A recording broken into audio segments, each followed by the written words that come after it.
छत्रपाल जी, आप कहाँ के रहने वाले हैं? सर जोधपुर। ये वंश भास्कर किसने लिखा है? Sir Shri Suryamal mission. किस भाषा में लिखा हुआ है? श्री डिंगल राजस्थान का। इस भाषा का, इस डिंगल भाषा का मिश्रण का अनुवाद किसने हिंदी में किया है क्या? जानकारी जैसे आपने सूर्यमल मिश्रण पढ़ा थोड़ी है, आपको डिंगल थोड़ी होती? मारवाड़ी भाषा है सर, वो बोल लेता हूँ। डिंगल तो आपको नहीं आती, सूर्यमल मिश्रण आपने नहीं पढ़ा? नहीं।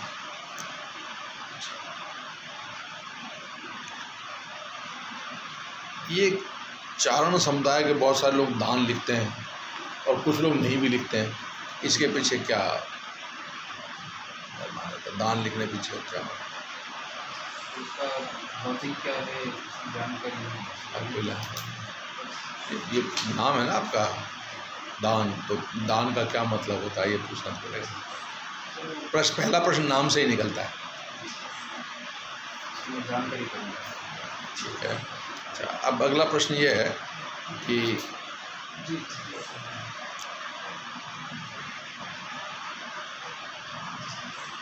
वंश भास्कर तो आपने पढ़ा नहीं,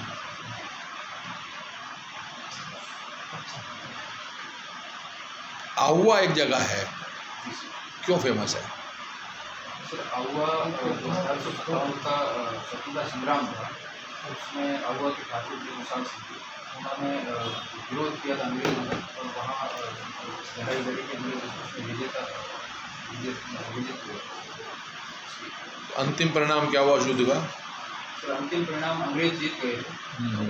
फिर उन्होंने मेवाड़ में शरण ली, तो उनके ऊपर आयोग बैठाए गए तो उनको माफ कर दिया। आहुआ के अलावा और किसी रजवाड़े ठिकाने ने भी 1857 में स्वतंत्रता संग्राम में भाग लिया हुआ आपको आइडिया है? राजस्थान के रजवाड़े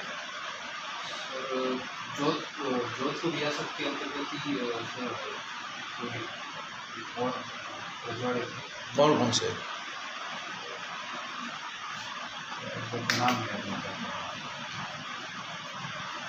ज़्यादा मेरे को भी पता है। आलनियावास एक ठिकाना है रियाबड़ी के पास, उनके जो ठाकुर साहब थे, अभी जो प्रेजेंट ठाकुर हैं, उनके नहीं उनके ग्रैंडफादर के ग्रैंडफादर,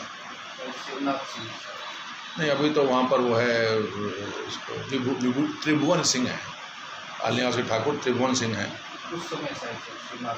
हाँ, तो उनके ग्रैंडफादर के ग्रैंडफादर जो थे वो उन्होंने 1857 संग्राम में भाग लिया। अच्छा, आपका विषय क्या है?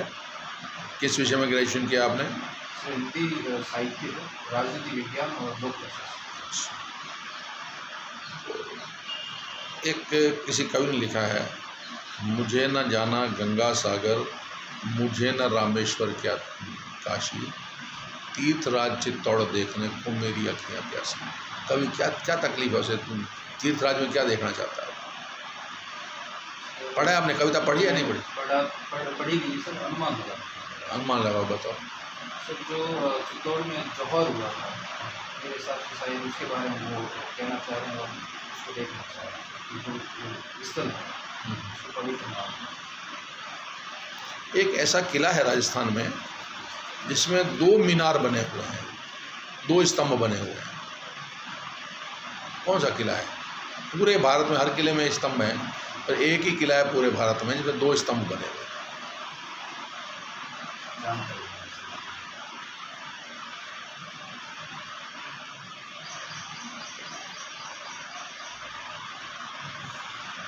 एक कहावत है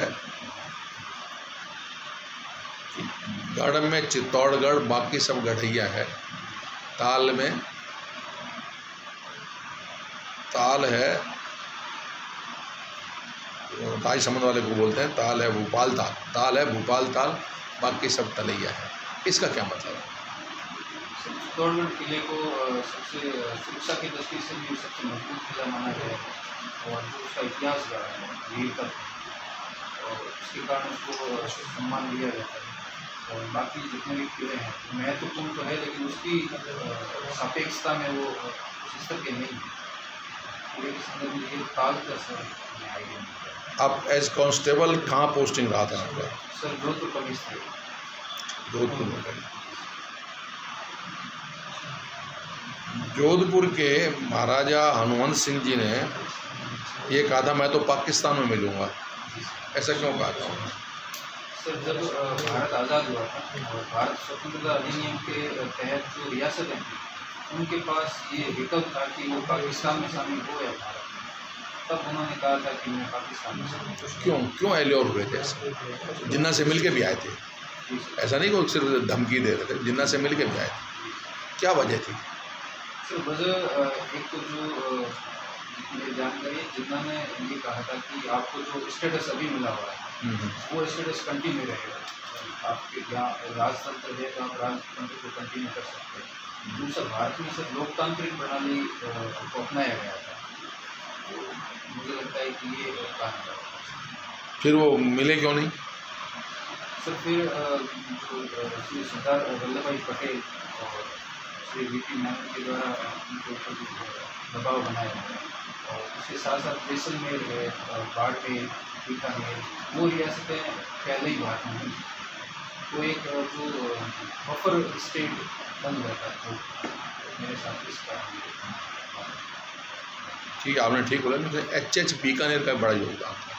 ही persuaded him to join India. H.H. Jodhpur Bikaner ने he persuaded him to join India. आपने इतिहास पढ़ा है? सर 12वीं में रहा। 12वीं पढ़ा है। तो ऐसा लोग कहते हैं कि फर्स्ट वर्ल्ड वार की जो सेकंड वर्ल्ड वार की नींव है वो फर्स्ट वर्ल्ड वार के समझौते में ही लिख दी गई थी, ऐसा क्यों कहते हैं?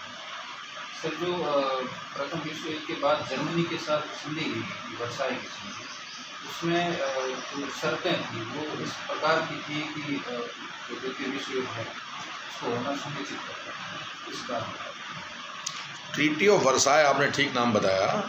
ट्रीटी ऑफ वर्साई में एक राजस्थान के आदमी ने भी हस्ताक्षर किए थे, बाकायदा पगड़ी वगड़ी बांध के बैठा था वो, राजस्थानी टर्बन वर्बन साफा वाफा बांध के बैठा था, उसने हस्ताक्षर किए हैं ट्रीटी।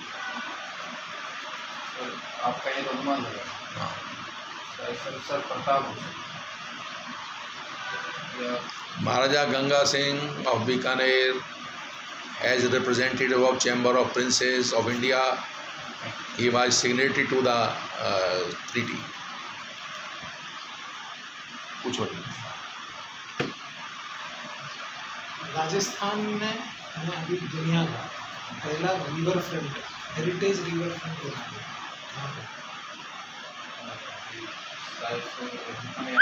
कोटा में।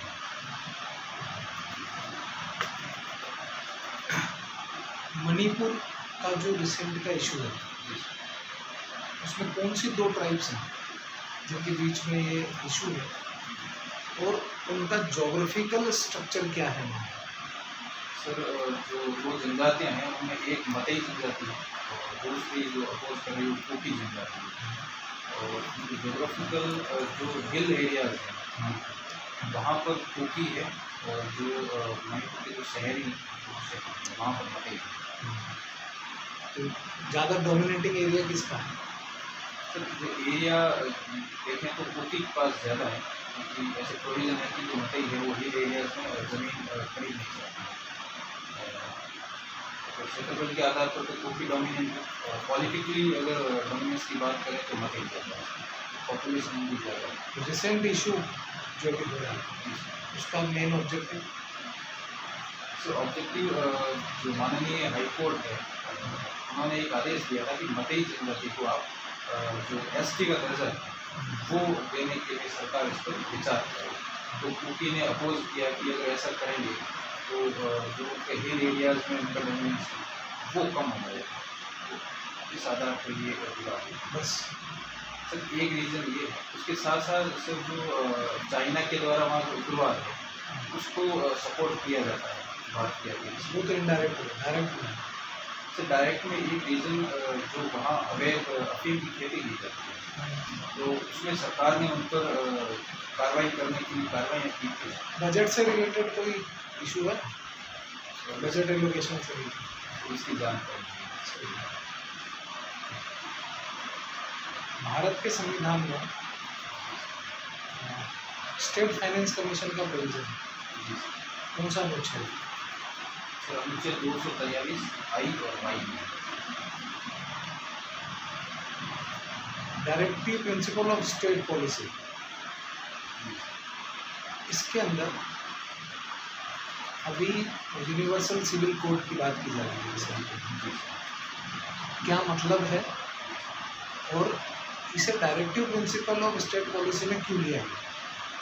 सर, इसका मतलब है कि देश में जो आपराधिक कानून है वो तो पहले से ही एक समान है, CRPC और IPC के माध्यम से, और जो दीवानी मामले हैं, विवाह, तलाक, अधिकार, उन मामलों में एक रूपता नहीं है और एक रूपता लाने के लिए UCC की बात की जाती है।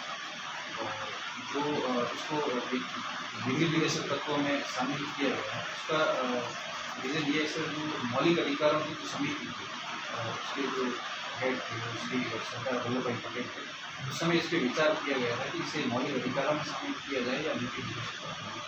तो उन्होंने जो समान नागरिक शिक्षा है उसको मौलिक अधिकारों की बजाय